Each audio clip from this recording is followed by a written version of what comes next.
ঈদ উল আজহা এবং কোরবানি। ইনশাআল্লাহ তাআলা নেক্সট যে খুতবা আসবে সেই খুতবায় আমরা কোরবানি এর মর্ম, এর গভীরতা, এর শিক্ষা নিয়ে আলোচনা করবো ইনশাআল্লাহ। তবে কোরবানির সামনে আছে, এই 10 দিনের মধ্যে আমরা পশু কিনবো। পশু কেনার সময় আপনি আপনার সামর্থ্যের সেরাটা কিনবেন এবং পশুকে কেন্দ্র করে কোনো রকম শো অফ করবেন না। আমারটা 1,60,000, আমারটা 1,80,000, কত ভাই এত গলায় লটকিয়ে দেওয়া, এইসব কাজ করতে যাবেন, ঠিক আছে? কিন্তু পশুকে আপনি মহব্বত করবেন, পশুকে নিজ হাতে খাওয়াবেন, পানি পান করাবেন, যাতে তার প্রতি আপনার মহব্বত সৃষ্টি হয় এবং এই মহব্বতের প্রাণীটাকে আপনাকে কুরবানি দিতে হবে। মনে রাখবেন, যিনি কুরবানি দিচ্ছেন তিনি যেন একজন ইব্রাহিম আলাইহিস সালাম, আর যাকে কুরবানি দেয়া হচ্ছে সে যেন একটা ইসমাইল আলাইহিস সালাম। সবচেয়ে প্রিয় বস্তুটাকে কুরবানি করতে হবে। এই জন্যে আপনি আপনার সামর্থ্যের সেরাটা কিনবেন। এখানে অনেক মাসআলা আছে, আমি মাসআলাগুলো দিতে যাচ্ছি না। অনেক বড় বড় আলেম ওলামা আছেন, তাদের শরণাপন্ন হয়ে আপনারা এগুলোর মাসআলা নিয়ে নেবেন, ঠিক আছে? তবে আমি একটা বিষয় বলবো, খালি কুরবানিকে কেন্দ্র করে কোনো রকম রিয়া, অহংকার, লোক দেখানো কাজ করতে যান এবং পরিবেশ দূষণ হয় এমন কোনো কাজ করতে যান। জাস্ট ইসলামের সৌন্দর্য ফুটিয়ে তুলবেন, এর যে হক, মিসকিনের হক, আত্মীয়দের হক, এটা ঠিকঠাক মতো আদায় করবেন। এখানকার গোশত, রক্ত, মাংস কোনো কিছু আল্লাহর কাছে যাবে না, শুধুমাত্র আমার বিশুদ্ধ ইখলাসটাই আল্লাহর কাছে যাবে। অতএব এটা মনে রেখে কুরবানি করা উচিত। আল্লাহ পাক তৌফিক ইনায়াত করুন, আমিন। ইনশাআল্লাহ কুরবানির গভীর শিক্ষা সম্পর্কে আগামী জুমায় কথা হবে। আর সর্বশেষ কথা হলো যে এই কাজগুলো, কোরবানি বলেন, এই যে নামাজ, তাসবিহ, তাহলিল, কোরআন তেলাওয়াত, তাওবা, তাকবীর, সওম, এই কাজগুলো পারিবারিকভাবে এবং সামাজিকভাবে করার চেষ্টা করে, তাহলে ইসলামিক সংস্কৃতি, হৃদ্যতা, ভালোবাসা ফুটে উঠবে। ইসলামের সৌন্দর্য অমুসলিমদের কাছে পরিস্ফুটিত হবে। ইনশাআল্লাহ দেখবেন এই সৌন্দর্য দেখে তারা ইসলামের পথে ফিরে আসবে ইনশাআল্লাহ। এবং আল্লাহ রাব্বুল আলামিন এই সুযোগটা কাজে লাগিয়ে আমরা যেন আমাদের বিগত গুনাহগুলো মাফ করিয়ে নিতে পারি, বেশি বেশি নেক আমল করতে পারি, এই 10টা দিন কাজে লাগাতে পারি। আল্লাহ পাক আমাদের সবাইকে সে তৌফিক ইনায়াত করুন, আমিন। এই 10 দিন কি করব আমরা?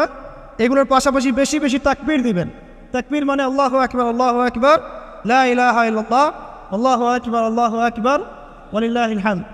সাহাবীদের মধ্যে আবু হুরায়রা রাদিয়াল্লাহু আনহু, আব্দুল্লাহ ইবনে আব্বাস, আব্দুল্লাহ বিন ওমর, এই বিখ্যাত সাহাবীরা যখন এই 10 দিনে উপস্থিত হতেন, তারা বাজারে গেলেও তারা বাজারে গিয়ে তাকবীর দিতেন জোরে জোরে।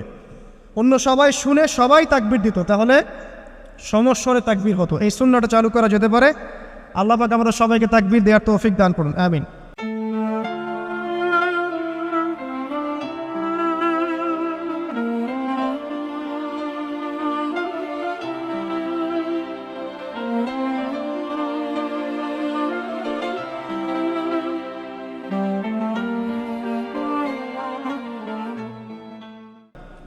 এরপর এই 10 দিন আমরা বেশি বেশি যে কাজটা করার চেষ্টা করবো সেটা হলো তাওবা। বেশি থেকে বেশি তওবা করার চেষ্টা করা উচিত। আর তওবা মানে শুধু আস্তাগফিরুল্লাহ ওয়া আতুবু ইলাইহি পড়া নয়। তওবার দুটো ভাগ আছে।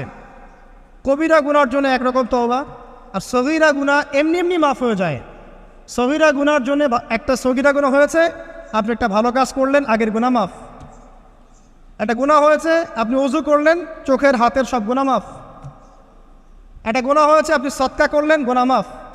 মানে গুনাহ মাফের অনেক সুযোগ আছে, কিন্তু কবিরা গুনাহ মাফের শর্ত আছে। শর্ত কি? 1 নাম্বার, পাক্কা নিয়াত করা যে আর কোনোদিন এই কাজটা করবো না ইনশাআল্লাহ। 2 নাম্বার, ইচ্ছা করে ওই পাপে আর লিপ্ত না হওয়া। এবং 3 নাম্বার, নিজে এই পাপের জন্য কান্নাকাটি করে অনুতপ্ত থাকা, তাহলে ইনশাআল্লাহ মাফ হয়ে যাবে। আরেকটা শর্ত আছে, যদি পাপটা অন্য কারোর সাথে সম্পৃক্ত হয়, যেমন ধরেন কারো টাকা মেরে দিয়েছেন, টাকা শোধ করেন নাই, যেটা আমাদের সমাজের ট্রেডিশন হয়ে গেছে এখন। জমি মেরে দিয়েছেন, শোধ করছেন না, মান সম্মানের হানি করছেন, মিথ্যা অপবাদ দিচ্ছেন, হ্যাঁ, এক কথায় মানুষের সাথে সম্পৃক্ত হওয়া, মানুষের ক্ষতি করেছেন আপনি, তখন কি করতে হবে? তখন ওই মানুষের কাছে গিয়ে ক্ষমা নিতে হবে। খুব ডিফিকাল্ট, এবং এটার জন্য একটা বড় মনের দরকার আছে, মনের স্বচ্ছতার দরকার আছে। ভাই, আমি তোমার টাকা ধার নিয়েছিলাম, দেই নাই, এই নাও টাকা, শোধ করে দিলাম। ভাই, আমি তোমাকে ভালো মন্দ বলেছিলাম, তোমার গীবত করেছি, আল্লাহ তোমাকে মাফ করে দেয়, তুমি আমাকে মাফ করে দাও। খুব ডিফিকাল্ট এগুলা করতে হলে বড় মন লাগবে। আর যদি এগুলো আমরা না করতে পারি তাহলে সমস্যা আছে। কিয়ামতের মাঠে আল্লাহ পাক ধরবেন এবং যারা হকগ্রস্ত এদেরকে দাঁড় করাবেন। কিয়ামতের মাঠে নিজের নেকি তাকে দিয়ে ঋণ শোধ করতে হবে, অথবা তার গুনাহ নিজের আমল নামে নিয়ে ঋণ শোধ করতে হবে। কোনটা বেটার বলেন? দুনিয়াতে ছোট হওয়া না পরকালে ছোট হওয়া? তাই আমরা সবাই সবার কাছে মাফ চেয়ে নেই যে আল্লাহ পাক আমাদের সবাইকে মাফ করে দেখ যদি আমি আপনাকে কষ্ট দিই আপনি আমাকে মাফ করে দেন, যদি আপনি আমাকে কষ্ট দিয়ে থাকেন আমি আপনাকে মাফ করে দিলাম। এই বিষয়ে চলে আসেন। আল্লাহ পাক তৌফিক দান করুন, আমিন। আর একটা তওবা করুন, আস্তাগফিরুল্লাহাল্লাযী লা ইলাহা ইল্লা হুয়াল হাইয়ুল কাইয়্যুম ওয়া আতুবু ইলাইহি, দিনে 70 বার বা 100 বার, দিনে 70 বার বা 100 বার। যদি না পারেন অ্যাটলিস্ট এতটুকু বলবেন আস্তাগফিরুল্লাহ ওয়া আতুবু ইলাইহি, আস্তাগফিরুল্লাহ ওয়া আতুবু ইলাইহি, 70 বার বা 100 বার। এরপরে আসেন, এই 10 দিনের অন্যতম একটা আমল হতে পারে সওম রাখা। যদি পারি এই 10টা দিন সওম রাখবো, যারা পারছি না মিনিমাম 3টা 4টা 5টা অ্যাটলিস্ট রাখবো। আর যারা সেটাও পারছি না কমপক্ষে আরাফার দিনের সিয়ামটা যেন মিস না যায়, ঠিক আছে? আরাফার দিনের সওম যেন মিস না যায়। আল্লাহ পাক তৌফিক এনায়েত করুন সবাইকে, আমিন। আরাফার দিনের সওম বিগত 1 বছর আগামী 1 বছরের গুনাহ মাফের কারণ হয়ে যাবে ইনশাআল্লাহ। যত গুনাহ আমরা করেছি 1 বছরে আরাফার সওম রাখলে সমস্ত গুনাহ মাফ হয়ে যাবে। একটা হাদিসে পড়েছিলাম ইবলিস আরাফার দিনে সবচাইতে বেশি অনুতপ্ত হয়, মানে হতাশায় ভোগে। একটু আগে বললাম না ইবলিস আমাদের প্রতিবন্ধকতা, সে সবচেয়ে বেশি হতাশায় ভোগে আরাফার দিনে। আরাফার দিনে আল্লাহ পাক কাছাকাছি চলে আসেন, রহমত নাজিল হতে থাকে, সেটা দেখতে পারে। এবং আরাফার দিনে আল্লাহ পাক যত মানুষকে মাফ করে দেন এবং জাহান্নাম থেকে মুক্তি দেন তা অন্য কোনো দিনে করেন না।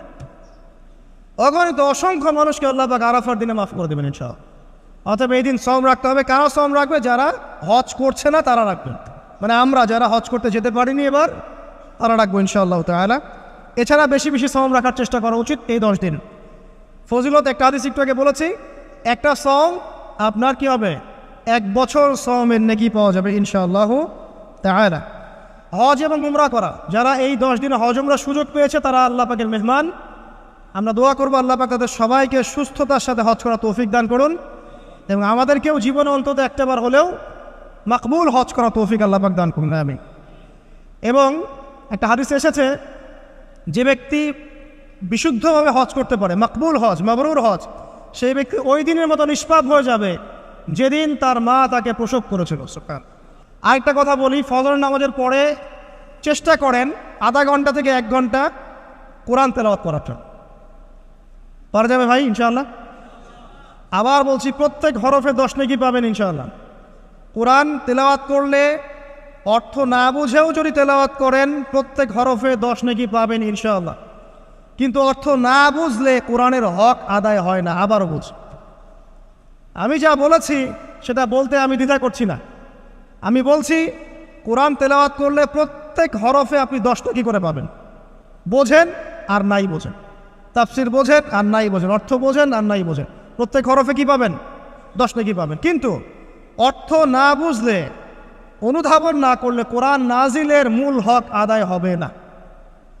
কোরআন নাজিল হয়েছে তাদাব্বুরের জন্য, গবেষণার জন্য, কোরআন কেন্দ্রিক জীবন করার জন্য। যদি অর্থ না বোঝেন কেমন করে জীবন করবেন? আর যতটুকু বুঝবো আলহামদুলিল্লাহ, যেটা বুঝবো না ওলামায়ে কেরামের কাছে যাবো, জিজ্ঞাসা করবো, জেনে নিব, সিম্পল। আমি তো সব বুঝবো না, আমি তো সব বুঝতে পারবো না। যেটা বুঝবো না আলেমদের কাছে জিজ্ঞাসা করে নেব।